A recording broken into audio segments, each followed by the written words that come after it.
Last night I was watching Life Class on the OWN network, the Oprah Winfrey Network, and I was watching a particular episode about guilt. And they had a lady on there who got into an accident after drinking, and her children were in the car. It was a terrible accident, but it turned out their children lived and everything was fine.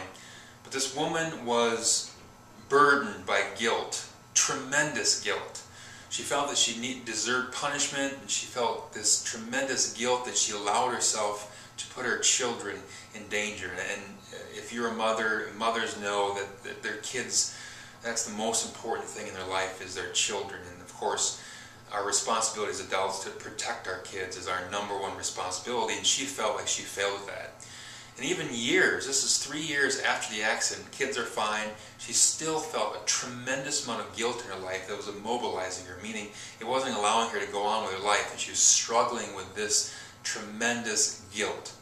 And I kept thinking to myself, what is it that causes people to have these guilty feelings, and why couldn't she get over it? She'd gone through therapy, and people have talked to her and, told her consciously why it's better for her just to move on from this guilt, and how this guilt is hurting her now, and it's hindering her what she can accomplish now. But all that didn't matter, because subconsciously, at the brain's core function, she felt this tremendous amount of guilt.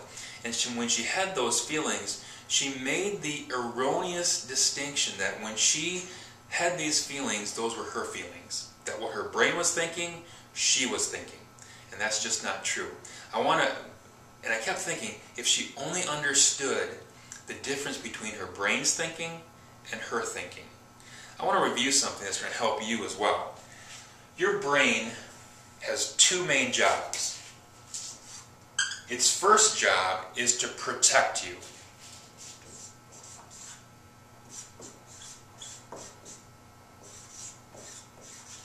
It's to protect you from danger. It's your protection system. It's the basic core function of what your brain is designed to do that we share with animals. It's designed to protect us from danger. Now, secondarily, we have a second function that our brain does for us.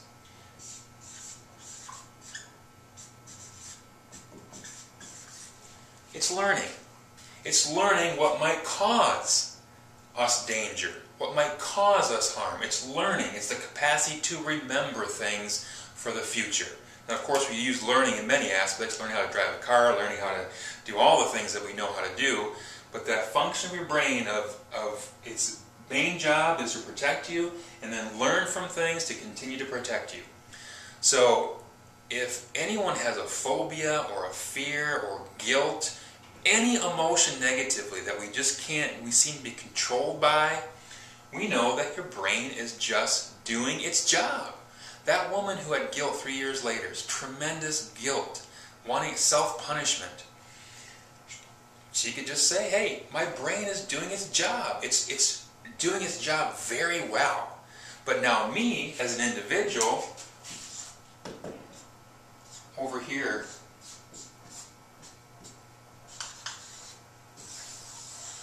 me, I'm separate. I am me, my brain is doing its job. Now, when your brain's sending you signals of guilt and learning from the situation, and don't forget that, the brain doesn't want that ever to happen again to her. So it's going to continue to send those messages. And if she absorbs those messages as her thinking, well, it's going to traumatize her the rest of her life. And it's the same thing for me, it's the same thing for you, that once we get this distinction, that our brain has these 2 main functions, we can understand why it does what it does. We can understand why we turn to food when we have emotions, that we've learned that it makes us feel better, and then we get protected by feeling better and escaping our emotions for a while. Now, the brain doesn't have a clue what's in your best long-term interests. Only you do, consciously.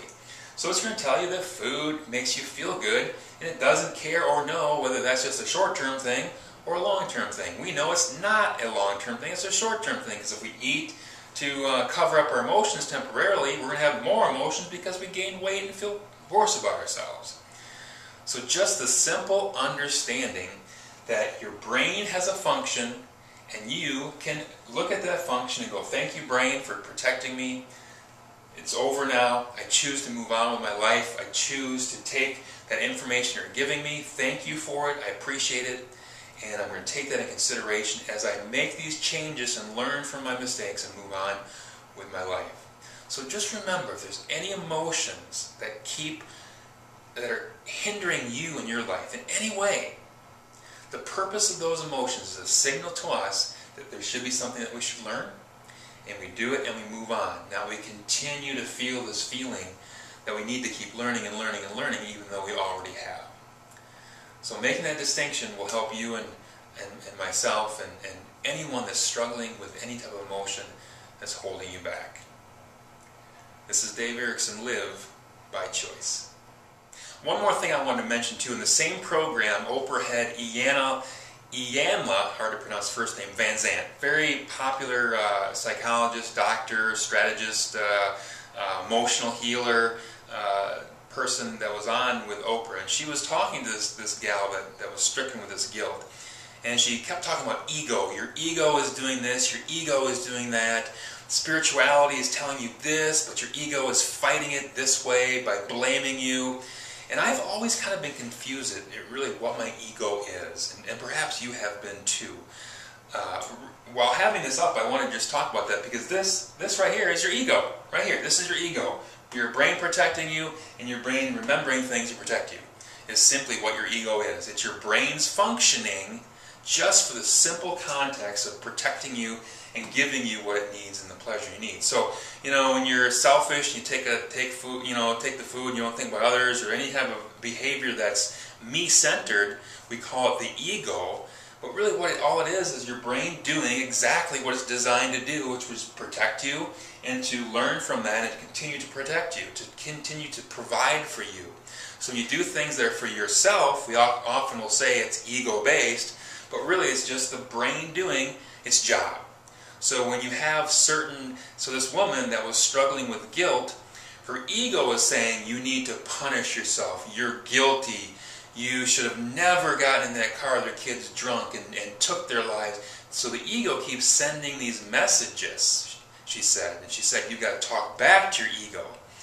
Well, it's basically talking back to your brain, talking back to that part of your brain that's just doing its job. So I hope that helps you understand what the ego is, so when you run across it in more of your studies and what you're reading and learning, that you understand the ego is just simply your brain doing its two main jobs, protecting you and learning how to protect you best. This is Dave Erickson, Live by Choice.